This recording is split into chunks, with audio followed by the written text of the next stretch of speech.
ईश्वर जी की जय हो। परमपिता परमात्मा सारी सृष्टि के रचनहार कुल मालिक असंख्य ब्रह्मांडों के स्वामी जगत गुरु तीनों लोकों में प्रवेश करके सबका धारण पोषण करने वाले राजाधीराज आत्माधार नाथों के नाथ देवों के देव महादेव सर्वेश्वर महेश्वर मृत्युंजय अजरो अमर आदि अनादि सनातनी प्रभु जगत पिता जगदीश्वर श्री श्री 1008 की उपाधि के वास्तविक अधिकारी अकाल मूरत शब्द स्वरूपी राम वासुदेव सर्वगतंबरम परम पूज्य प्रथम पूज्य परम संत परम पुरुष परम धनी परम दयालु सत्य कबीर हक्का कबीर अल्लाहु कबीर अल्लाहु अकबर बाखबर अल्लाह ताला जगत के तारणहार जगत के मुक्तिदाता जगत के जगन्नाथ हारे के सहारे हिंदुओं के राम मुसलमानों के अल्लाह सिखों के वाहिगुरु ईसाइयों के मसीह दया के सागर दयानिधि करुणा के सागर करुणानिधि स्वयंभू परिभू संकट मोचन कष्ट हरण मंगल करण दुख भंजन अविगत कबीर निर्विकार निर्विषम परमात्मा अलय अलेख सतगुरु आदि अनादि सतगुरु असली मर्यादा पुरुषोत्तम असली राम असली कृष्ण असली घनश्याम असली मुरारी राजाओं के राजा महाराजाओं के महाराजा शहंशाहों के शहंशाह सम्राटों के सम्राट भगवानों के भगवान अल्लाहों के अल्लाह प्रभुओं के प्रभु मसीहाओं के मसीह सच्चे वाहिगुरु बाबाओं के बाबा पीरों के पीर सेठों के सेठ जगत सेठ सावलसा सेठ सर्वगुण संपन्न अनंत कोटि कलाओं के स्वामी अनंत कोटि ब्रह्मांडों के नायक योगियों में महायोगी ध्यानियों में महाध्यानी सिद्धों में परम सिद्ध ज्ञानियों में तत्व ज्ञानी ब्रह्म ज्ञानी महाज्ञानी परम ज्ञानी सर्वश्रेष्ठ ज्ञानी विज्ञानी युवा कबीर समर्थ कबीर असमवात अमित ओजा सच्चे रहनुमा करीम अल्लाह सुभान अल्लाह दुनिया के अंतिम पैगंबर 8 सितंबर 1951 से गांव धनाना जिला सोनीपत हरियाणा भारतवर्ष की पावन भूमि पे प्रकट रियल कल की भगवान श्री नारायण साकार हरि श्री बाबा साहेब नूर अनंत परमात्मा सच्चे दरवेश सच्चे बाखबर संत श्रोमणी सतगुरु रामपाल जी परमेश्वर जी के चरण कमल में आप और हम सभी भाई बहनों का अनंत कोटि दंडवत प्रणाम। सत्साई भाई और बहनों, बहुत बड़ी दया बहुत बड़ी मेहर पूज्य गुरुदेव भगवान की परमेश्वर रामपाल जी की जिनके शुभ आशीर्वाद से विशेष आशीर्वाद से उन्हीं के सत्संगों के संग्रह के ऊपर बन चुकी पवित्र आध्यात्मिक पुस्तक कबीर बढ़ाया कृष्ण के ऊपर वीडियो बनाने की श्रृंखला जारी है। इसी श्रृंखला में आज हमारा ये 31वें नंबर का वीडियो है। इस पवित्र पुस्तक कबीर बढ़ाया कृष्ण के प्रत्येक वीडियो से विशेषकर हिंदू समाज से जुड़े भाई बहनों को अध्यात्म के विषय में भक्ति मार्ग के विषय में शास्त्र अनुकूल सत साधना के विषय में वो सब कुछ जानने और समझने को मिलेगा जिसकी तलाश हम आत्माएं युगों युगों से कर रही थी, परंतु तत्व ज्ञान के अभाव के कारण हमारे नादान धर्म गुरु हमें उन धर्मशास्त्रों का सार निकाल कर नहीं बता पाए कि वास्तव में मुक्ति का मार्ग क्या है, एक पूर्ण परमात्मा सबका सृजनहार कौन है, निज मंत्र क्या है, किस मंत्र से मुक्ति होगी। आज तक ये हमें एक पूर्ण परमात्मा का नाम भी नहीं बता पाए। आप और हमारे से उन तमाम देवी देवताओं की पूजा करवाते हुए आ रहे हैं जिन देवी देवताओं को लंका के राजा रावण ने युद्ध में पराजित करके अपनी जेल में डाल रखा था। हमसे उन बेबस और लाचार देवी देवताओं की पूजा करवाई जाती थी इस 21 ब्रह्मांड से बाहर निकलने के लिए, जन्म और मरण के झंझट से मुक्ति प्राप्त करने के लिए, जबकि वो 33 करोड़ देवी देवता रावण की कैद में खुद बंधन में थे और मुक्ति की आस लगाकर बैठे थे कि कोई आएगा और हमें छुड़वाएगा। तो भाई और बहनों, अब दया हुई है पूरी सृष्टि के मानव के ऊपर। अब स्वयं वो सारी सृष्टि का सृजनहार सबका उत्पत्ति करता गीता अध्याय 15 श्लोक नंबर 17 के अनुसार उत्तम पुरुषतु अन्य परमात्मा इति उदाहरते ये लोक तिर्यम अवश्य विवर्ति अवय ईश्वरे। जो परमात्मा तीनों लोकों में प्रवेश करके सबका धारण पोषण करता है, सबका पालन पोषण करता है, वो कबीर देव है, कबीर परमात्मा है। तो आज वह कबीर परमात्मा स्वयं धरती पर 8 सितंबर 1951 से परम पूज्य सतगुरु रामपाल जी के रूप में प्रकट है और अपने भक्ति विधान अनुसार सन 1994 से हम आत्माओं तक निरंतर अपने निज लोक सतलोक की जानकारी पहुंचा रहे हैं। गीता अध्याय 4 श्लोक नंबर 34 के अनुसार वे स्वयं तत्वदर्शी संत हैं और हमें तत्व ज्ञान देने के लिए सतलोक से चलकर आए हैं। और जिन जिन आत्माओं ने उनके सत्संग सुनकर उनकी पहचान करके विश्वास को दृढ़ करके उनसे उपदेश प्राप्त करके यदि आजीवन उनके द्वारा बताई गई मर्यादाओं में रहकर भक्ति को सफल कर लिया, वो आत्मा इस 21 ब्रह्मांड से अवश्य पार होगी, ये उनका वचन है। तो भाइयों और बहनों, आज जो 31वें नंबर का हमारा वीडियो है और जो टॉपिक चल रहा है वो है जनता की अदालत। जनता की अदालत में मुकदमा चल रहा है कबीर बड़ा या कृष्ण बड़ा, भगवान कौन है।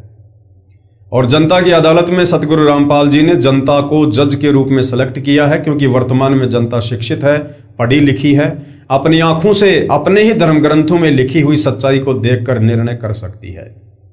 तो जनता की अदालत में एक तरफ श्री कृष्ण उर्फ विष्णु जी को पूर्ण परमात्मा बताने की कुचेष्टा करते हुए तमाम हिंदू धर्म के गुरु आचार्य शंकराचार्य श्री कृष्ण जी के वकील के रूप में खड़े हैं, तो दूसरी तरफ कबीर जी को सारी सृष्टि का रचनहार, उत्पत्ति करता, पालन पोषण करता बताते हुए सतगुरु रामपाल जी सर्व धर्मशास्त्रों से प्रमाण दे देकर ये साबित करते हुए कबीर जी की तरफ से वकालत कर रहे हैं। और भाइयों और बहनों, लगभग 25 वीडियो बन चुके हैं इस जनता की अदालत वाले मुकदमे पर।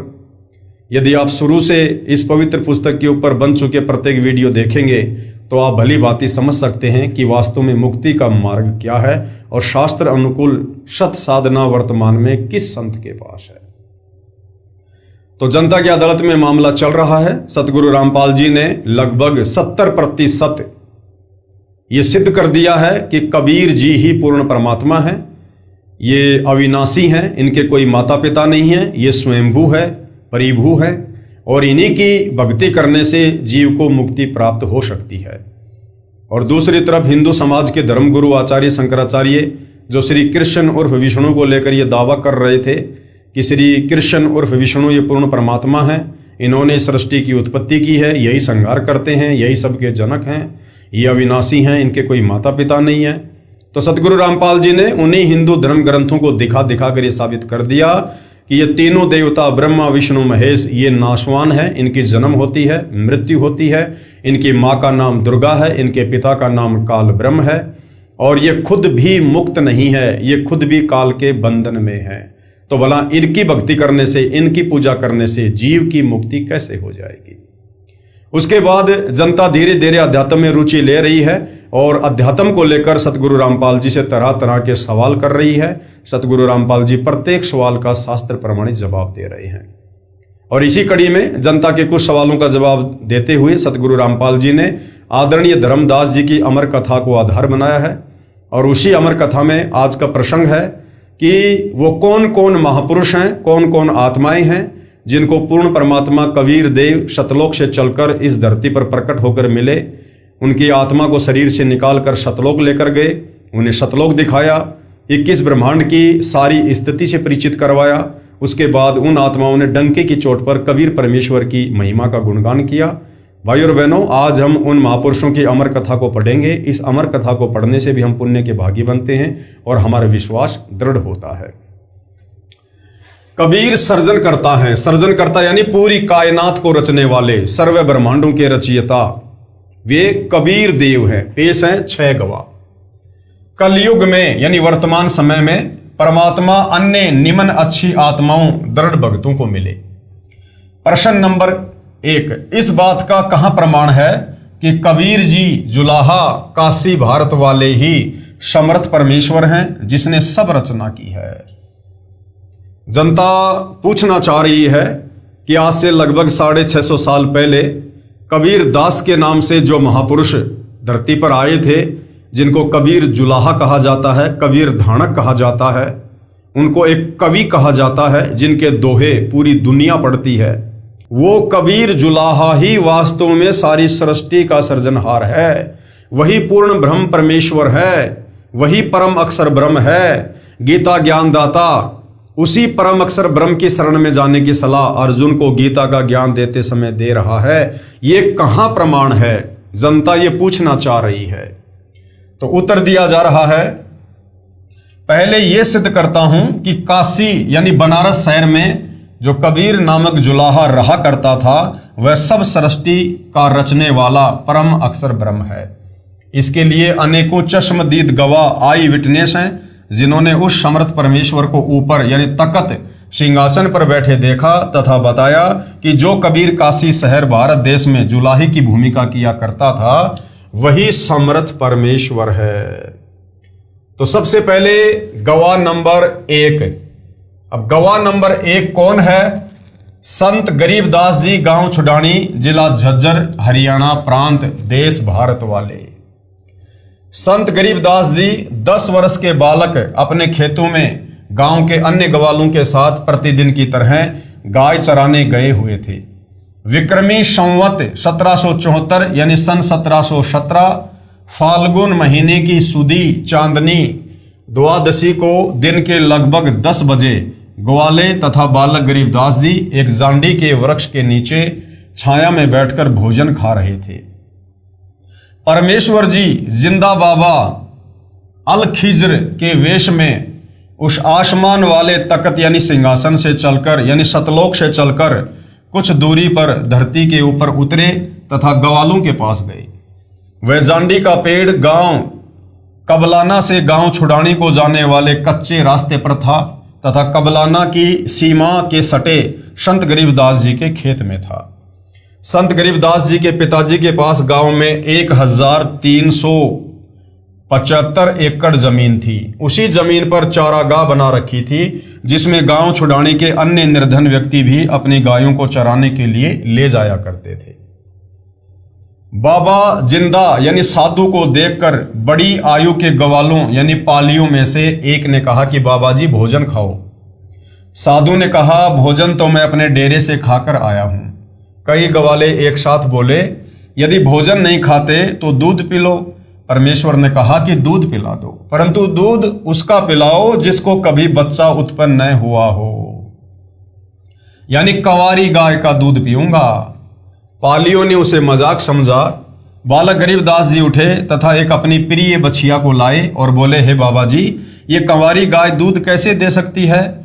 तब बाबा जी ने कहा कि ये दूध देगी, तुम साफ सुथरा बर्तन लेकर इसके थनों के नीचे रखो। संत गरीबदास जी ने एक मिट्टी का बर्तन छोटा गड़ा 3-4 किलोग्राम की क्षमता का लिया और उसे हाथों से पकड़कर बछिया के थनों के नीचे करके बैठ गया। बाबा जिंदा यानी अल खिज्र ने गाय की बछड़ी की पीठ के ऊपर हाथ से थपकी मारी। उसी समय थन लंबे व कुछ मोटे हो गए तथा दूध निकलने लगा। जब वह 3-4 किलोग्राम का बर्तन भर गया तो थनों से दूध आना बंद हो गया। बालक गरीबदास जी ने वह दूध से भरा बर्तन बाबा जी को दिया तथा कहा कि ये तो आपकी दया से मिला है, पी लो। बाबा जिंदा ने उस बर्तन को मुख लगाकर कुछ दूध पिया, शेष उन पालियों की ओर किया कि पी लो, ये प्रसाद है। अन्य गवाले उठकर चल दिए, कहने लगे कि ये दूध जादू जंत्र करके कंवारी बछड़ी से निकाला है, हमारे को कोई भूत प्रेत की बाधा हो जाएगी, ये कोई सेवड़ा भूत प्रेत निकालने वाला लगता है। कंवारी गाय का दूध पाप का दूध है, ये बाबा पता नहीं किस छोटी जाति का है, इसका जूठा दूध हम नहीं पिएंगे। भाई और बहनों, कहते हैं सकल पदार्थ है जगमाही, कर्महीन नर पावत नाई। खुद सारी सृष्टि का मालिक, पूरी कायनात को रचने वाला, जिसके दीदार के लिए ब्रह्मा विष्णु महेश भी तरसते हैं, वो स्वयं सतलोक से चलकर एक जिंदा बाबा के रूप में धरती पर प्रकट हुए और वो अमृत दूध सतलोक से मंगवाया गया। निमित्त बनी वो गाय की बछिया और परमेश्वर उन आत्माओं को कह रहे कि आप भी पी लो, ये प्रसाद है, यहाँ का नहीं है, ये मेरे देश सतलोक से आया है। उसके बावजूद भी वो कर्महीन ना जाने परमेश्वर को क्या क्या संज्ञा दे रहे हैं और कह रहे हैं कि तो जादू जंत्र का दूध है, हम नहीं पिएंगे, इसका जूठा दूध हम नहीं पिएंगे। बालक गरीबदास जी ने बाबा से बर्तन लिया और पालियों के देखते देखते उसमें से कुछ दूध पिया। वे बड़ी उम्र के ग्वाले बालक को दूध न पीने के लिए कहते रहे। बालक नहीं माना, यानी गरीबदास जी ने उनकी एक भी बात नहीं मानी और दूध पी लिया। सब दूर चले गए। बाबा जिंदा तथा बालक गरीबदास जी रह गए। तब कुछ ज्ञान सुनाया। बालक ने सतलोक और समर्थ परमात्मा जो ब्रह्मा जी, विष्णु जी तथा शिव जी से भी शक्तिशाली जो बाबा ने बताया था, आंखों देखने की इच्छा व्यक्त की। आदरणीय गरीबदास जी ने कहा कि महाराज जी, आप जो महिमा बता रहे हो अपने सतलोक की और जो कह रहे हो कि वहाँ पर कबीर भगवान रहते हैं, वे ब्रह्मा विष्णु महेश से भी ज़्यादा शक्तिशाली हैं। हे परमेश्वर, हे बाबा जी, मुझे एक बार आपका वो सतलोक दिखा दो। जिंदा बाबा बालक गरीबदास जी के जीव को यानी आत्मा को शरीर से निकालकर आसमान में ले गया। ब्रह्मा जी, विष्णु जी तथा शिव जी के लोक दिखाए, स्वर्ग तथा नरक दिखाए, ब्रह्मलोक काल ब्रह्म का दिखाया, फिर और ऊपर अपने अमरलोक में ले गए। जो बाबा जिंदा बालक के साथ गया था वह ऊपर बने तख्त सिंहासन के ऊपर बैठ गया। उस समय परमात्मा रूप बन गए। परमात्मा के एक रोम यानी शरीर के बाल का प्रकाश करोड़ सूर्यों के प्रकाश से भी अधिक था। अमरलोक प्रकाशित था। बालक गरीबदास जी का भी अन्य शरीर बन गया जिसका प्रकाश 16 सूर्यों के समान था। अमरलोक के सब भगत और भगतमती, जिनको हंस और हंसनी कहते हैं, अपने परमेश्वर को दंडवत करने लगे। जय हो कबीर सत्य पुरुष की बुलाने लगे। सबने कहा कि ये अनंत करोड़ ब्रह्मांड का सर्जनहार समर्थ परमेश्वर है, इसका नाम कबीर है। फिर परमात्मा ने सब ज्ञान अपने नबी गरीबदास जी की आत्मा में डाल दिया। सारा सतलोक तथा नीचे के सब लोक दिखाकर बालक की आत्मा को शरीर में प्रवेश करा दिया। उस समय बालक गरीबदास जी के शरीर को अंतिम संस्कार के लिए चिता लकड़ियों के ढेर पर रखा था। अग्नि लगाने ही वाले थे। उसी समय गरीबदास जी उठ लिए। गांव में खुशी की लहर दौड़ गई। संत गरीबदास जी को उसी जिंदा बाबा वेशधारी परमेश्वर जी ने दीक्षा दी। संत गरीबदास जी ने आंखों देखा तथा परमेश्वर के मुख कमल से सुना संपूर्ण आध्यात्मिक ज्ञान दोहों चौपाइयों शब्दों के रूप में बोला, जो एक दादू जी के पंथ से दीक्षित गोपाल दास नाम के महात्मा जी ने लिखा। लेखन कार्य में लगभग 6 महीने लगे। संत गरीबदास जी ने क्या बताया? गरीब हम सुल्तानी नानक तारे, दादू को उपदेश दिया, जाति जुलाहा भेद न पाया, काशी माहे कबीर हुआ। अपनी आंखों से देखकर कबीर परमेश्वर जी की महिमा को, उनके सतलोक को आदरणीय गरीबदास जी ने अपनी अमृतवाणी में फिर क्या कहा? गरीब हम सुल्तानी नानक तारे, यानी मुझ गरीबदास जी को, आदरणीय नानक जी को और दादू जी को यही कबीर परमात्मा जी आकर मिले और हमें मुक्त किया। और जाति जुलाहा भेद न पाया। 120 साल तक वो परमात्मा एक जुलाही की भूमिका करते हुए बनारस के काशी में रहे। उनका कोई भेद नहीं पाया। कोई भी उनको जान नहीं पाया, उनको पहचान नहीं पाया कि वो काशी वाला कबीर ही पूर्ण ब्रह्म परमात्मा था। अर्थात संत गरीबदास जी ने बताया है कि हम सब, यानी मैं गरीबदास, सुल्तान इब्राहिम, अधम सिख धर्म के प्रवर्तक नानक जी तथा संत दादू जी को उस कबीर सतगुरु परमेश्वर ने पार किया जो काशी शहर में जुलाही जाति में आया हुआ है। फिर कहा है कि गरीब अनंत कोटि ब्रह्मांड का, यानी सारी सृष्टि का एक रति नहीं बाहर। रति होता है ये अंगूठा और एक उंगली, इसमें जितनी मिट्टी आ जाए उसको कहते हैं एक चोटी, एक रति भर। कहते हैं उस परमपिता परमेश्वर कबीर जी के लिए ये जितने भी असंख्य ब्रह्मांड हैं, द्वीप हैं, सतलोक है, अगम लोक है, अनामी लोक है, अकय लोक है, 7 संख ब्रह्मांड अक्षर पुरुष के हैं, 21 ब्रह्मांड इस ज्योति निरंजन काल के हैं। ये सब के सब उस परमेश्वर की वचन शक्ति से आकाश में स्थिर हैं और उस कबीर परमेश्वर के लिए एक चोटी भर भी वजन नहीं है। ये उसकी शक्ति से रुके हुए हैं। अनंत कोटि ब्रह्मांड का एक रति नहीं भार और सतगुरु पुरुष कबीर है कुल के सृजनहार। यानी वो कबीर परमात्मा ही सतगुरु रूप में धरती पर आते हैं और सारे कुल यानी सारी सृष्टि के रचने वाले हैं। अर्थात सब ब्रह्मांडों के उत्पत्ति करता यानी सारी कायनात के सर्जन करता मेरे सतगुरु तथा परमेश्वर कबीर जी हैं, क्योंकि कबीर जी ही सतगुरु रूप में धरती पर आते हैं। उन्होंने सब लोकों, तारागण तथा सब नक्षत्रों, सूर्य, चांद, ग्रहों को बनाकर अपनी शक्ति से रोका हुआ है, जिसे विज्ञान की भाषा में गुरुत्वाकर्षण शक्ति कहते हैं। उस सर्जनहार कबीर के ऊपर इस सारी रचना अनंत करोड़ ब्रह्मांडों का कोई भार नहीं है।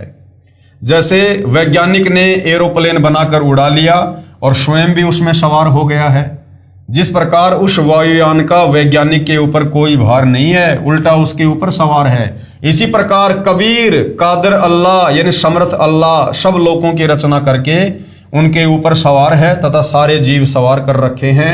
इससे सिद्ध हुआ कि अल खिजर ही अल कबीर है, यानी वो परमात्मा कबीर ही जिंदा बाबा का रूप बनाता है, संत का रूप बनाता है, तत्वदर्शी संत की भूमिका करता है। असल में वही जगत गुरु है। अब दूसरे गवाह कौन है? गवाह नंबर 2 संत दादू दास जी।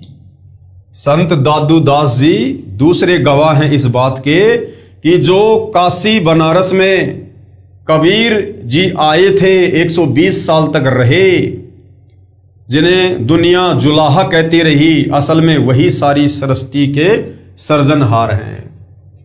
संत दादू जी 11 वर्ष के बालक थे। तब गांव के बाहर जंगल में दादू जी को अल्लाह कबीर एक जिंदा बाबा के वेश में मिला।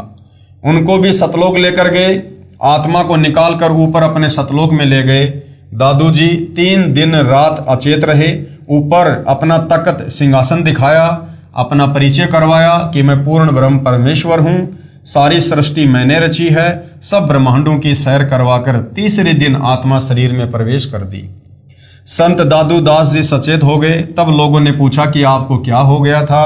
दादू जी ने बताया कि मेरे को एक बाबा के वेश में अल्लाह कबीर मिले थे और मुझे दीक्षा दी, ऊपर आसमानों पर लेकर गए थे।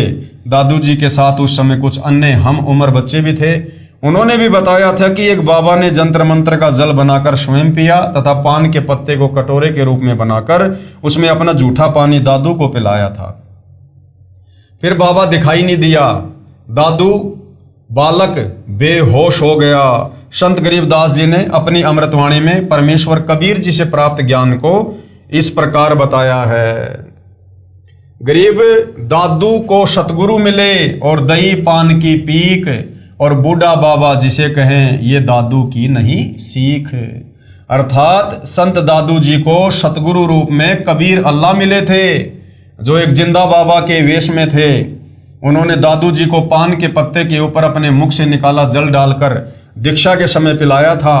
जो व्यक्ति ये कहते हैं कि दादू को वृद्ध बाबा मिला था, जो जंत्र मंत्र विद्या को जानने वाला था, ये दादू ने नहीं बताया। दादू जी ने उसके विषय में जो बताया वह इस प्रकार है, जो दादू जी के द्वारा बोली वाणी से बने दादू ग्रंथ में लिखा है। क्या लिखा है?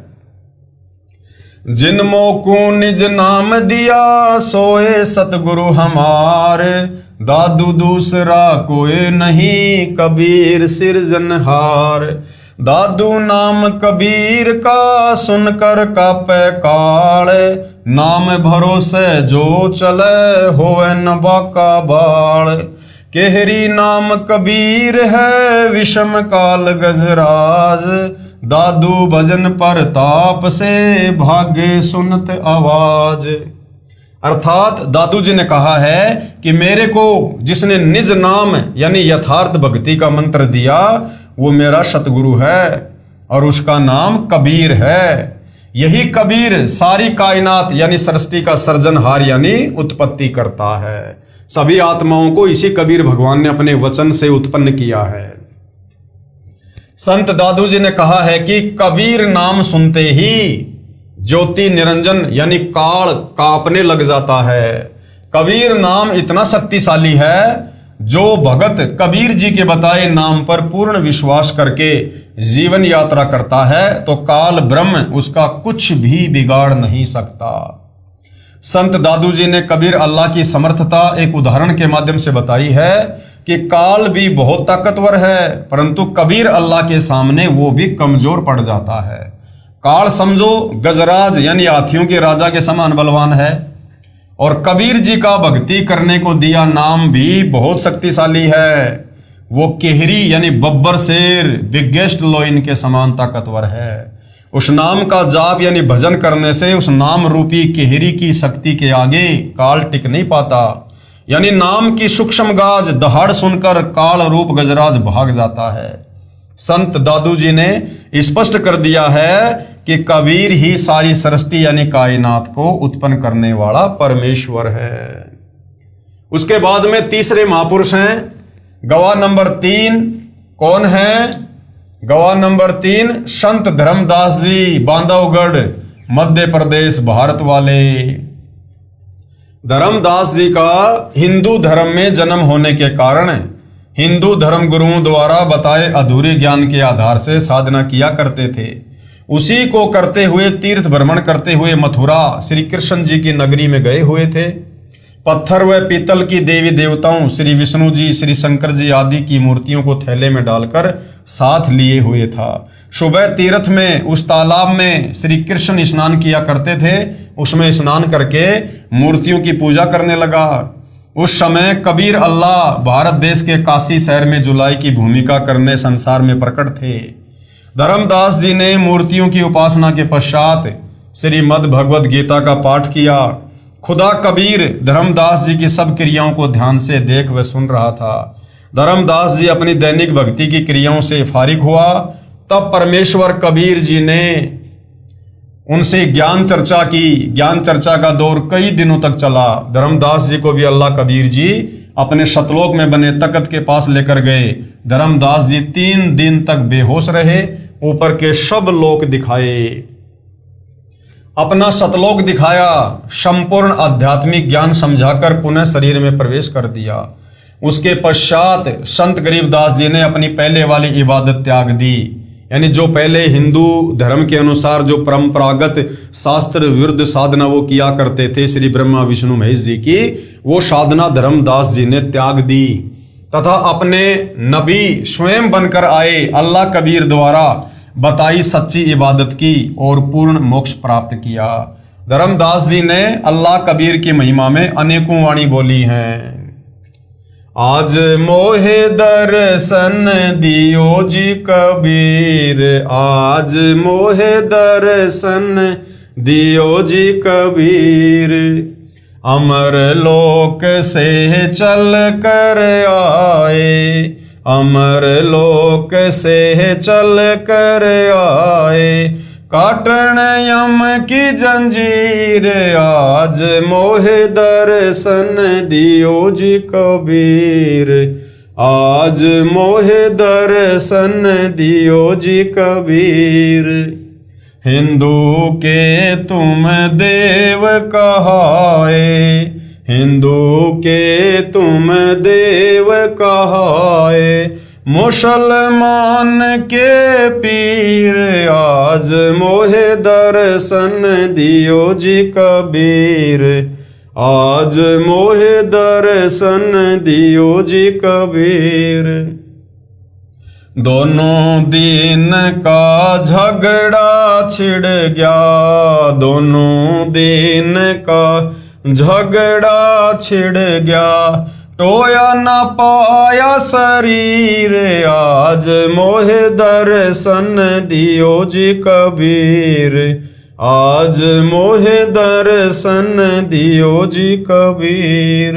धर्मदास की अर्ज गोसाई, धर्मदास की अर्ज गोसाई, खेवा लंगइयो पर ले तीर, आज मोहे दर्शन दियो जी कबीर, आज मोहे दर्शन दियो जी कबीर। अर्थात धर्मदास जी ने सतलोक देखने के बाद माना कि काशी वाला जुलाहा कबीर सारी कायनात को उत्पन्न करने वाला कादर अल्लाह है। उनकी महिमा विस्तार के साथ बताई जो आंखों देखी थी। उसके बाद भाई और बहनों चौथे नंबर के गवाह हैं संत मलुकदास जी। संत मलुकदास जी को भी कबीर जी सतलोक लेकर गए, सब व्यवस्था दिखाकर वापस शरीर में छोड़ा। और संत मलुकदास जी पहले श्री कृष्ण उर्फ विष्णु जी के कट्टर पुजारी थे। पहले मलुकदास जी श्री कृष्ण तथा श्री रामचंद्र श्री विष्णु जी के परम भगत थे। उसके पश्चात पहले वाली पूजा त्याग कर कबीर जी द्वारा बताई भक्ति की मोक्ष प्राप्त किया। संत मलुकदास जी ने क्या कुछ कहा है अपने परमेश्वर की महिमा में। जपो रे मन साहेब नाम कबीर, जपो रे मन साहेब नाम कबीर। एक समय गुरु बंसी बजाई कालंदरी के तीर, एक समय गुरु बंसी बजाई कालंदरी के तीर। सुर नर मुनि जन थकत भये वो रुक गया दरिया नीर। जपो रे मन साहेब नाम कबीर, जपो रे मन परमेश्वर नाम कबीर। अमृत भोजन मारे सतगुरु जी मैं, अमृत भोजन मारे सतगुरु जी मैं। शब्द दूध की खीर, जपो रे मन साहिब नाम कबीर। दास मलूक सलूक कहत है खोजो कुसुम कबीर, दास मलूक सलूक कहत है खोजो कुसुम कबीर। जपो रे मन साहिब नाम कबीर।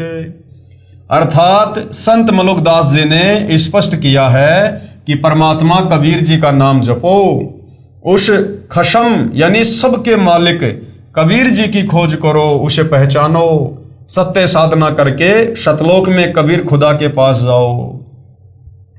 जैसे श्री कृष्ण के विषय में बताया जाता है कि वे बांसुरी मधुर बजाते थे, उसको सुनकर गोपियां व गायें खिंची चली आती थी। मलुकदास ने बताया है कि एक समय मेरे सतगुरु कबीर जी ने कालंदरी यानी जमुना दरिया के किनारे बांसुरी बजाई थी, जिसको सुनकर स्वर्ग लोक के देवता ऋषिजन तथा आसपास के गांव के व्यक्ति खिंचे चले आए। एक समय गुरु बंसी बजाई कालंदरी के तीर, सुर नर मुनिजन थकत भये वो रुक गया दरिया नीर। जपो रे मन साहेब नाम कबीर। और क्या बताऊं, जमुना दरिया का जल भी रुक गया था। मेरे सतगुरु शब्द की खीर खाते हैं, यानी अमृत भोजन के साथ साथ अमर आनंद भी भोगते हैं। संत मलुकदास जी ने आंखों देखा बताया कि कबीर पूर्ण ब्रह्म यानी कादिर अल्लाह है, सारी सृष्टि को रचने वाला है। उसके बाद गवाह नंबर 5 जिन्होंने बताया कि कबीर ही पूर्ण परमात्मा है। संत नानक देव जी को सुल्तानपुर शहर के पास बह रही बेई नदी पर मिले, जहां गुरु द्वारा सचखंड साहिब यादगार रूप में बना हुआ है। नानक जी का संक्षिप्त यथार्थ परिचय। आदरणीय श्री नानक जी प्रभु कबीर यानी धानक जुलाहा के साक्षी।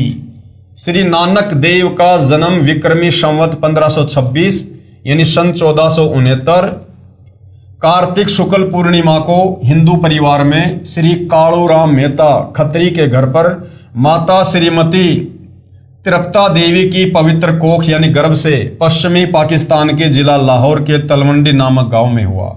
इस स्थान को अब ननकाना साहब कहते हैं।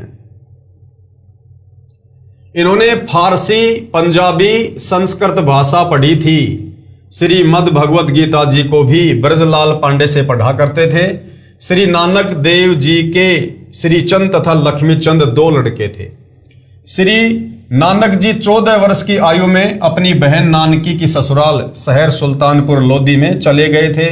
अपने बहनोई श्री जयराम जी की कृपा से सुल्तानपुर के नवाब के यहाँ मोदी खाने की नौकरी किया करते थे।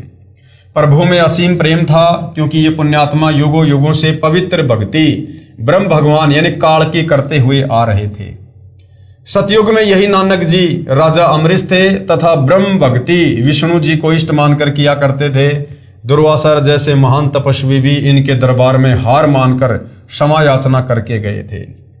त्रेता युग में श्री नानक जी ही राजा जनक विदेही बने, जो सीता जी के पिताजी थे, त्रेता युग में वो श्री नानक जी वाली आत्मा ही थी जो सीता जी के पिता कहलाए। एक सुखदेव ऋषि जो महर्षि वेद व्यास के पुत्र थे, जो अपनी सिद्धि से आकाश में उड़ जाते थे, परंतु गुरु से उपदेश नहीं ले रखा था। जब सुखदेव विष्णु लोक के स्वर्ग में गए तो गुरु ना होने के कारण वापस आना पड़ा। विष्णु जी के आदेश से राजा जनक को गुरु बनाया, तब स्वर्ग में स्थान प्राप्त हुआ। फिर कलयुग में यही राजा जनक की आत्मा के हिंदू परिवार में श्री कालूराम मेहता खत्री के घर उत्पन्न हुए तथा श्री नानक नाम रखा गया। यानी ये श्री नानक जी के पूर्व जन्मों का इतिहास है। नानक जी तथा परमेश्वर कबीर जी की ज्ञान चर्चा। बाबा नानक देव जी प्रातः काल प्रतिदिन सुल्तानपुर लोधी के पास बह रही बेई दरिया में स्नान करने जाया करते थे तथा घंटों भगवान चिंतन में बैठा करते थे। एक दिन परमेश्वर कबीर जी जिंदा फकीर के वेश में बेई दरिया पर मिले तथा नानक जी के साथ दरिया में गोता लगाया।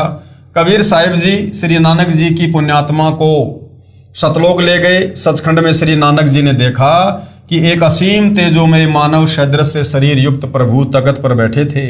अपने ही दूसरे स्वरूप पर कबीर साहिब जिंदा महात्मा के रूप में चवर करने लगे। तब श्री नानक जी ने सोचा कि अकाल मूर्त तो ये रब है जो गद्दी पर बैठा है, कबीर तो यहाँ का सेवक होगा।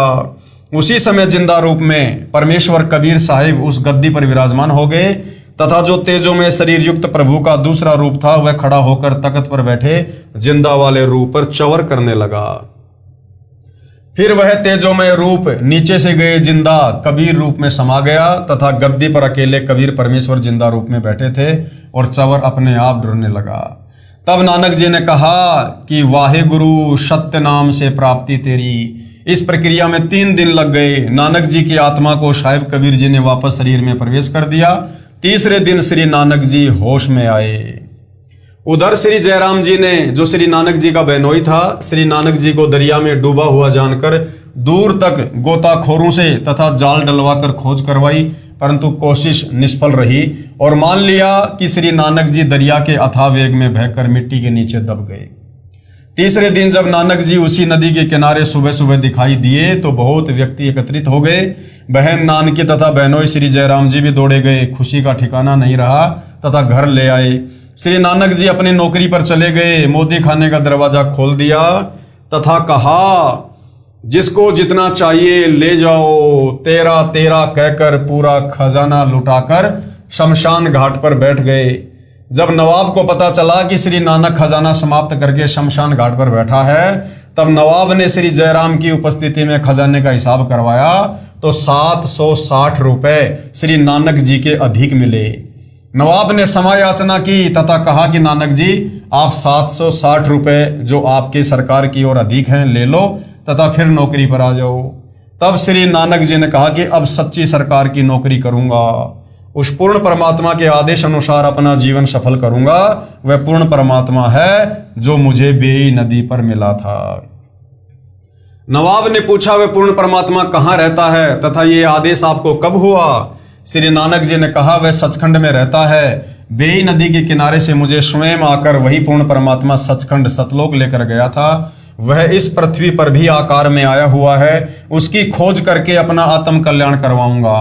उस दिन के बाद श्री नानक जी घर त्याग कर पूर्ण परमात्मा की खोज पृथ्वी पर करने के लिए चल पड़े और प्रथम उदासी में बनारस गए। श्री नानक जी सतनाम तथा वाहे गुरु की रटना लगाते हुए बनारस पहुंचे। इसलिए अब पवित्र सिख समाज के श्रद्धालु केवल सतनाम श्री वाहे गुरु कहते रहते हैं। सतनाम क्या है तथा वाहे गुरु कौन है ये मालूम नहीं है, जबकि सतनाम सच्चा नाम गुरु ग्रंथ साहिब में लिखा है जो अन्य मंत्र हैं। जैसा कि कबीर साहिब ने बताया था कि मैं बनारस काशी में रहता हूं, धानक जुलाहे का कार्य करता हूं।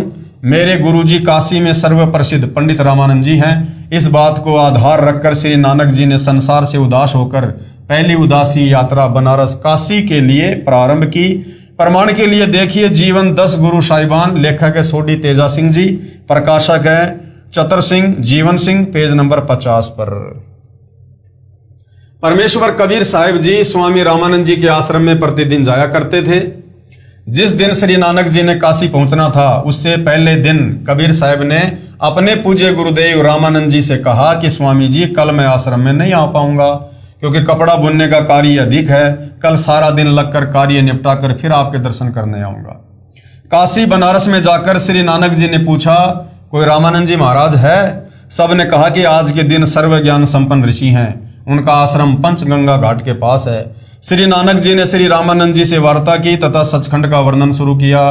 तब श्री रामानंद स्वामी ने कहा ये पहले मुझे किसी शास्त्र में नहीं मिला, परंतु अब मैं आंखों देख चुका हूं क्योंकि वही परमेश्वर स्वयं कबीर नाम से आया हुआ है तथा मर्यादा बनाए रखने के लिए मुझे गुरु कहता है, परंतु मेरे लिए प्राण प्रिय प्रभु है। पूर्ण विवरण चाहिए तो मेरे व्यावहारिक शिष्य परंतु वास्तविक गुरु कबीर से पूछो, वही आपकी शंका का निवारण कर सकता है। श्री नानक जी ने पूछा कि कहाँ है कबीर साहिब जी, मुझे शीघ्र मिला दो। तब श्री रामानंद जी ने एक सेवक को श्री नानक जी के साथ कबीर साहिब जी की झोपड़ी पर भेजा। उस सेवक से भी सचखंड के विषय में वार्ता करते हुए श्री नानक जी चले तो उस कबीर साहिब के सेवक ने भी सचखंड व सृष्टि रचना जो परमेश्वर कबीर साहिब जी से सुन रखी थी सब सुना दी। तब श्री नानक जी ने आश्चर्य हुआ कि मेरे से तो कबीर साहिब के नौकर भी अधिक ज्ञान रखते हैं। इसलिए गुरु ग्रंथ साहिब पेज नंबर 721 पर अपनी अमृतवाणी महिला 1 में श्री नानक जी ने कहा है कि हक्का कबीर करीम तू बे परवरदिगार, नानक बुगोएद जनु तुरा तेरे चाखरा पखाक।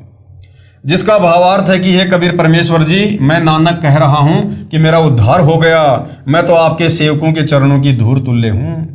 गुरु ग्रंथ साहिब के पेज नंबर 731 पर कहा है कि नीच जाति परदेसी मेरा, यानी वो सतलोक का निवासी, वो परदेसी यहाँ बनारस में काशी में दुनिया जिसे नीच जाति कहती है वो धानक रूप में आया हुआ है। नीच जाति परदेसी मेरा, खिन आवे खिन जावे, वो एक पल में यहाँ और एक पल में सतलोक, और जाकी संगत नानक रहंदा क्यों कर मोंडा पावे। जब नानक जी ने देखा ये धानक यानी जुलाहा वही परमेश्वर है जिसके दर्शन सतलोक सचखंड में किए तथा बेई नदी पर हुए थे, वहां ये जिंदा महात्मा के वेश में थे, यहाँ धानक जुलाही के वेश में है। ये स्थान अनुसार अपना वेश बदल लेते हैं परंतु स्वरूप चेहरा तो वही है। वही मोहिनी सूरत जो सचखंड में भी विराजमान था वही करतार आज धानक रूप में बैठा था। श्री नानक जी की खुशी का ठिकाना नहीं रहा, आंखों में आंसू भर आए। तब श्री नानक जी ने अपने सच्चे स्वामी अकाल मूर्ति को पाकर चरणों में गिरकर सत्य नाम सच्चा नाम प्राप्त किया। तब शांति पाई तथा अपने प्रभु की महिमा देश विदेश में गाई। पहले श्री नानक जी एक ओंकार मंत्र का जाप करते थे तथा उसी को सत्य मानकर कहा करते थे एक ओंकार। उन्हें बेई नदी पर कबीर साहिब ने दर्शन देकर सतलोक सचखंड दिखाया तथा अपने सत्य पुरुष रूप को दिखाया। जब सतनाम का जाप दिया तब नानक जी की काल लोक से मुक्ति हुई। नानक जी ने कहा है कि इसी का प्रमाण गुरु ग्रंथ साहिब के राग सीरी महिला 1 पेज नंबर 24 पर शब्द नंबर 29 में है। एक सुवान दुई सुवानी नाल, बलकै भोकई सदा बिहाल, कुड़ छुरा मुठा मुर्धार धानक रूप रहा करतार। मैं पति की पंदी न करनी की कार, ऊ बिगड़े रूप रहा बिकराल, तेरा एक नाम तारे संसार में एहो आस एहो आधार। मुख निंदा आख्या दिन रात, पर घर जो ही नीच मनाती, काम क्रोध तन वशय चंडाल, धानक रूप रहा करतार। फाई सूरत मलुकी वेश, ऊ ठगवाड़ा ठगी देश, खरा सियाणा बहुता बहार, धानक रूप रहा करतार। मैं किता न जाता हराम खोर, ऊँ किया मुँह देसा दुष्ट चोर, नानक नीच कह विचार, धानक रूप रहा करतार। इसमें स्पष्ट लिखा है कि एक मन रूपी कुत्ता तथा इसके साथ 2 आशा तथा ये तृष्णा रूपी कुतिया अनावश्यक भोगती उमंग उठती रहती है। एक सुवान दुई सुवानी नाल, बलकई भोकई सदा बियाल, तथा सदा नई नई आशाएं उत्पन्न करती रहती हैं। इनको मारने का तरीका जो सतनाम तथा तत्व ज्ञान बिना झूठा कुड़ साधन मुठ मुर्धार था, मुझे धानक के रूप में हक्का कबीर सत कबीर परमात्मा मिला। उन्होंने मुझे वास्तविक उपासना बताई। नानक जी ने कहा कि उस परमेश्वर कबीर साहब की साधना बिना न तो साख रहती थी और न ही कोई अच्छी करनी भक्ति की कमाई बन रही थी, जिससे काल का भयंकर रूप जो अब महसूस हुआ है उससे केवल कबीर साहिब तेरा एक सतनाम पूर्ण संसार को पार यानी काल लोक से निकाल सकता है, पार कर सकता है। मुझे यानी नानक जी कहते हैं मुझे भी यही एक तेरे नाम की आशा है, वह यही नाम तेरा आधार है। पहले अनजाने में बहुत निंदा भी की होगी, क्योंकि काम क्रोध इस मन में चंडाल रहते हैं। मुझे धानक यानी जुलाहे का कार्य करने वाले कबीर साहिब रूपी भगवान ने आकर शतमार्ग बताया तथा काल से छुटवाया, जिसकी सुरती यानी स्वरूप बहुत प्यारी है, मन को फंसाने वाली अर्थात मन मोहिनी है, तथा सुंदर वेशभूषा में जिंदा रूप में मुझे मिले, उसको कोई नहीं पहचान सकता। जिसने काल को भी ठग लिया अर्थात दिखाई देता है धानक जुलाहा, फिर बन गया जिंदा। काल भगवान भी भ्रम में पड़ गया, भगवान पूर्ण ब्रह्म नहीं हो सकता। इसी प्रकार परमेश्वर कबीर साहिब अपना वास्तविक अस्तित्व छुपाकर एक सेवक बनकर आते हैं।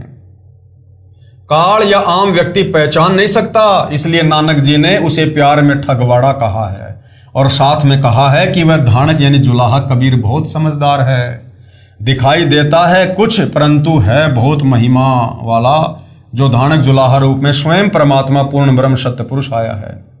प्रत्येक जीव को आधीनी समझाने के लिए अपनी भूल को स्वीकार करते हुए कि मैंने नानक जी ने पूर्ण ब्रह्म के साथ बहस वाद विवाद की, तथा उन्होंने कबीर साहिब जी ने अपने आप को भी एक लीला करके सेवक रूप में दर्शन देकर तथा नानक जी को यानी मुझको स्वामी नाम से संबोधित किया।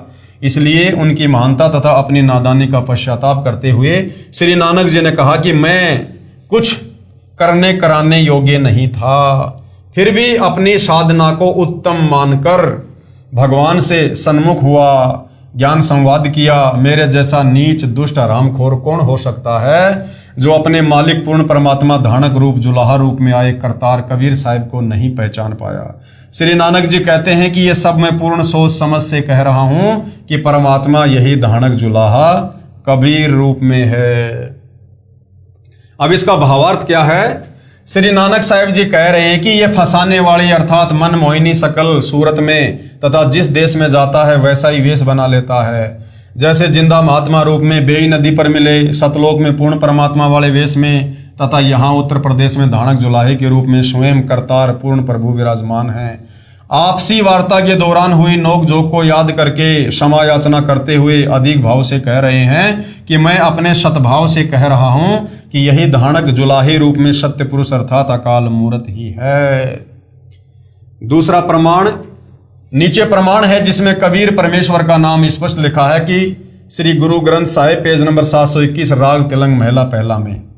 और अधिक प्रमाण के लिए प्रस्तुत है राग तिलंग महला 1 पंजाबी गुरु ग्रंथ साहिब पेज नंबर 721 से। एक अरज गुप्तम पेश तोदर गोस कौन करतार, हक्का कबीर करीम तू बेऐब परवरदिगार। दुनिया मुकामे फानी तहकीक दिलदानी, मम सर मुई अजराइल गिरफ्त दिल हेच नदानी। जन पीसर पदर बिरादरा कस नेस दस्तगीर, आखिर बैफ्तम कस नदारद चू शब्द तकबीर। सब रोज गस्तम दरहवा करदेम, बदी ख्याल गाहिन नेकी कार करदम मम ई चीनी अहवाल। बदबकत हम चू बखील गाफिल बेनजर बेबाक, नानक बोगोयद जनू तूरा तेरे चाकरा पखाक। सरलार्थ किया है कौन करतार यानी हे शब्द स्वरूपी कर्ता अर्थात शब्द से सर्व सृष्टि के रचनहार। गोस यानी निर्गुणी संत रूप में आए। करीम यानी दयालु। हक्का कबीर यानी सत कबीर। तू यानी आप। बेऐब यानी परवरदिगार निर्विकार परमेश्वर हैं। पेश तोदर आपके समक्ष अर्थात आपके द्वार पर पूरी तरह जानकर एक अरज गुप्तम एक हृदय से विशेष प्रार्थना है कि हे महबूब, ये संसार रूपी ठिकाना नासवान है। जीव के शरीर त्यागने के पश्चात अजराइल नामक फरिश्ता यानी यमदूत बेरहमी के साथ पकड़ कर ले जाता है।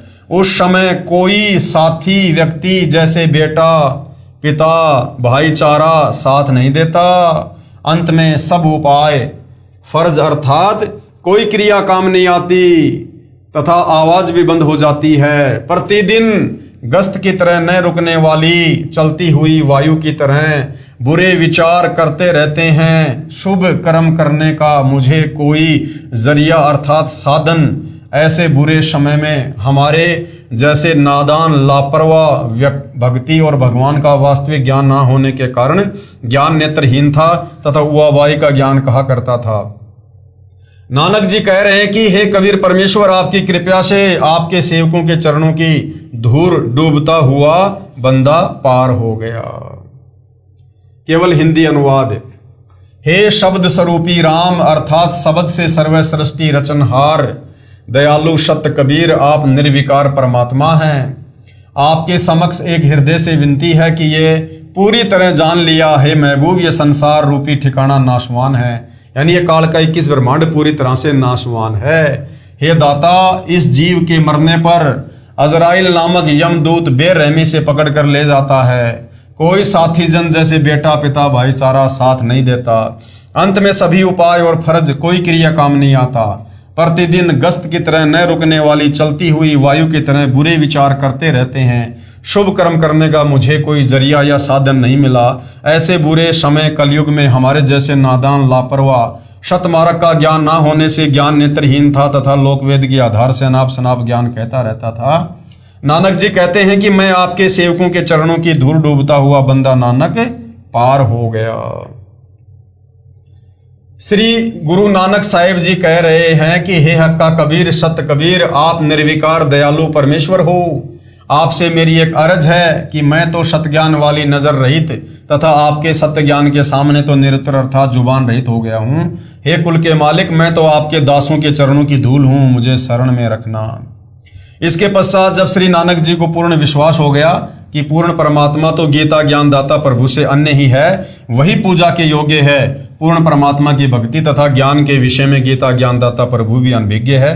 परमेश्वर स्वयं ही तत्वदर्शी संत रूप से प्रकट होकर तत्व ज्ञान को जन जन को सुनाता है। जिस ज्ञान को वेद भी नहीं जानते, वह तत्व ज्ञान केवल पूर्ण परमेश्वर सत्य पुरुष ही स्वयं आकर ज्ञान करवाता है।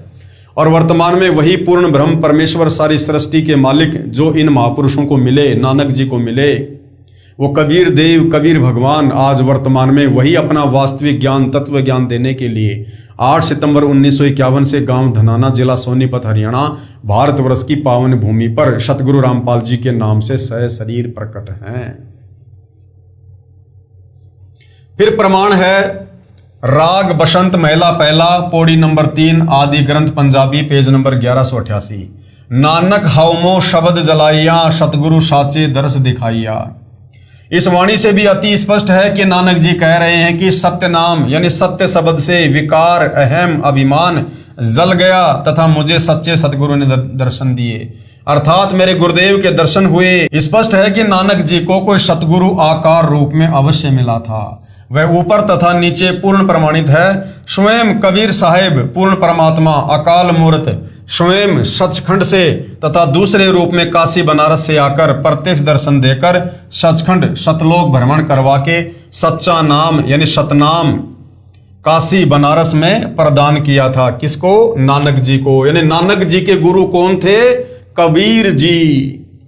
आदरणीय गरीबदास जी महाराज गांव छुडानी जिला झज्जर हरियाणा को भी परमेश्वर कबीर जिंदा महात्मा के रूप में जंगल में मिले थे। इसी प्रकार सतलोक दिखाकर वापस छोड़ा।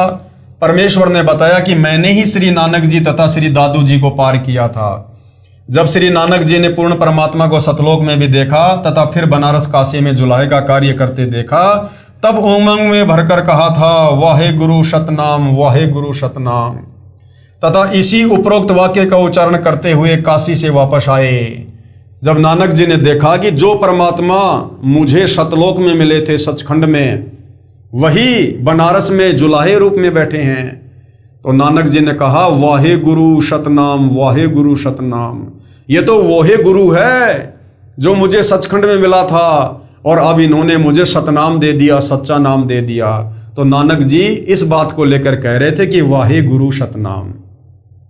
और जब सिख समाज के लोगों ने नानक जी के मुख से इस प्रकार के वचन सुने तो उन्होंने इसे एक मंत्र के रूप में जाप करना शुरू कर दिया और कहने लगे कि हमारे श्री नानक जी ने जो पहला शब्द उच्चारण किया था वो कहा था सतनाम वाहे गुरु सतनाम, जबकि श्री नानक जी तो कबीर परमात्मा जी की गुरु रूप में महिमा कर रहे थे और सच्चे नाम सतनाम की जो 2 अक्षर का है उसकी महिमा कर रहे थे। वाहे गुरु सतनाम तथा इसी उपरोक्त वाक्य का उच्चारण करते हुए काशी से वापस आए, जिसको श्री नानक जी के अनुयायियों ने जाप मंत्र रूप में जाप करना शुरू कर दिया कि यह पवित्र मंत्र श्री नानक जी के मुख कमल से निकला था, परंतु वास्तविकता को न समझ सके। अब उनसे कौन छुटाए इस नाम के जाप को जो सही नहीं है, क्योंकि वास्तविक मंत्र को बोलकर नहीं सुनाया जाता। उसका सांकेतिक मंत्र सतनाम है तथा वाहे गुरु कबीर परमेश्वर जी को कहा है। इसी का प्रमाण संत गरीबदास साहिब ने अपने सदग्रंथ साहिब में फुटकर साखी का अंग पेज नंबर 386 पर दिया है। गरीब झांकी देख कबीर की नानक की तीवा, वा सिखों के गल पड़ी अब कौन छुटावे ता। गरीब हम सुल्तानी नानक तारे दादू को उपदेश दिया, जाति जुलाहा भेद न पाया काशी माहे कबीर हुआ। प्रमाण के लिए जीवन 10 गुरु साहिबान पेज नंबर 42 से 44 तक। लेखक है सोडी तेजा सिंह जी, प्रकाशक चतर सिंह जीवन सिंह। बेई नदी में प्रवेश। जीवन 10 गुरु साहिबान से जो का त्यों सहाभार। गुरुजी प्रत्येक प्रातः बेई नदी में, जो कि शहर सुल्तानपुर के पास ही बहती है, स्नान करने के लिए जाते थे। एक दिन जब आपने पानी में डुबकी लगाई तो फिर बाहर ना आए। कुछ समय उपरांत आप जी के सेवक ने, जो कपड़े पकड़कर नदी के किनारे बैठा था, घर जाकर जयराम जी को खबर सुनाई कि नानक जी डूब गए हैं। तो जयराम जी तैराकों को साथ लेकर नदी पर गए। आप जी को बहुत ढूंढा किंतु आप नहीं मिले। बहुत देखने के पश्चात सब लोग अपने घर चले गए। भाई जयराम जी के घर बहुत चिंता और दुख प्रकट किया जा रहा था कि तीसरे दिन सवेरे ही एक स्नान करने वाले भगत ने घर आकर बहन जी को बताया कि आपका भाई नदी के किनारे बैठा है। ये सुनकर भैया जयराम जी बेई की तरफ दौड़ पड़े और जब पता चलता गया और बहुत से लोग भी वहां पहुंच गए। जब इस तरह आपके चारों तरफ लोगों की भीड़ लग गई, आप जी चुपचाप अपनी दुकान पहुंच गए। आप जी के साथ स्त्री और पुरुषों की भीड़ दुकान पर आने लगी। लोगों की भीड़ देखकर गुरुजी ने मोदी खाने का दरवाजा खोल दिया और कहा, जिसको जिस चीज की जरूरत है वह उसे ले जाए। अब देखो भाई और बहनों, सिख समाज तो बेचारा अभी भी अनभिज्ञ है तत्व ज्ञान से। दरअसल जब कबीर परमात्मा जिंदा बाबा के रूप में नानक जी को बेई नदी से उनके शरीर से आत्मा निकालकर सतलोक ले गए, उससे पहले तक वो केवल एक जीव थे, एक मां के गर्भ से उत्पन्न आप और हमारी तरह एक जीव थे। लेकिन जब परमेश्वर उनको सचखंड लेकर गए, उसके बाद वापस जब परमात्मा जी आए तो वो नानक की आत्मा नहीं थी। नानक जी को कबीर परमेश्वर जी ने मिनी सतलोक में बैठा दिया और उसके बाद आगे जितनी भी लीलाएं हुई हैं, जितनी भी अद्भुत घटनाएं हुई हैं, जितने भी चमत्कार हुए हैं, वो सब नानक जी के रूप में कबीर परमात्मा ने स्वयं ही किए। नानक जी ने भला उससे पहले कभी भी मोदी खाने के दरवाजे नहीं खोले कि ले जाओ जिसको जितना चाहिए, लेकिन उसके बाद वो परमात्मा जी स्वयं थे। और भगवान किसी को तोल कर नहीं देता, भगवान किसी को पैसे में नहीं देता। जो कबीर भगवान तीनों लोकों में प्रवेश करके सबका धारण पोषण करता है, क्या वो परमात्मा मोदी खाने में बैठकर लोगों को पैसे के बदले अनाज देगा? तो उसके बाद जिसने मोदी खाने के दरवाजे खोल दिए कि जिसको जितना सामान चाहिए ले जाओ, वो स्वयं कबीर परमात्मा जी थे। लोगों की भीड़ देखकर गुरुजी ने मोदी खाने का दरवाजा खोल दिया और कहा, जिसको जिस चीज की जरूरत है वह उसे ले जाए। मोदी खाना लुटाने के पश्चात गुरुजी फकीरी चोला पहनकर शमशान घाट में जा बैठे। मोदी खाना लुटाने और गुरुजी के चले जाने की खबर जब नवाब को लगी तो उसने मुंशी द्वारा मोदी खाने की किताबों का हिसाब जयराम को बुलाकर पड़ताल करवाया। हिसाब देखने के पश्चात मुंशी ने बताया कि गुरुजी के 760 रुपये सरकार की तरफ ज्यादा हैं। इस बात को सुनकर नवाब बहुत खुश हुआ। उसने गुरुजी को बुलाकर कहा कि उदास ना हो, अपना फालतू पैसा और मेरे से लेकर मोदी खाने का काम जारी रखो। पर गुरुजी ने कहा, अब हमने ये काम नहीं करना, हमें कुछ और काम करने का भगवान की तरफ से आदेश हुआ है। नवाब ने पूछा, क्या आदेश हुआ है? तब गुरुजी ने मूल मंत्र उच्चारण किया ओंकार शतनाम करता पुरख निर्भउ निर्वरु अकाल मूर्ति अजूनी सब गुरु प्रसादी। नवाब ने पूछा कि ये आदेश आपके भगवान ने कब दिया? गुरुजी ने बताया कि जब हम बेई नदी में स्नान करने गए थे तो वहां से हम सचखंड अपने स्वामी के पास गए थे। यानी पंजाबी जो लेखक हैं उन्होंने भी बिल्कुल क्लियर कर रखा है कि नानक जी को कोई सचखंड लेकर गया था। और सूक्ष्म वेद में गरीबदास जी की वाणी में क्लियर है कि वो काशी वाला जुलाहा कबीर आकर ही उनकी आत्मा को सतलोक लेकर गया था। वहां से हमें आदेश हुआ कि नानक जी ये मंत्र आप जपो और बाकियों को जपा कर कलयुग के लोगों को पार लगाओ। इसलिए अब हमें अपने मालिक के इस हुक्म की पालना करनी है।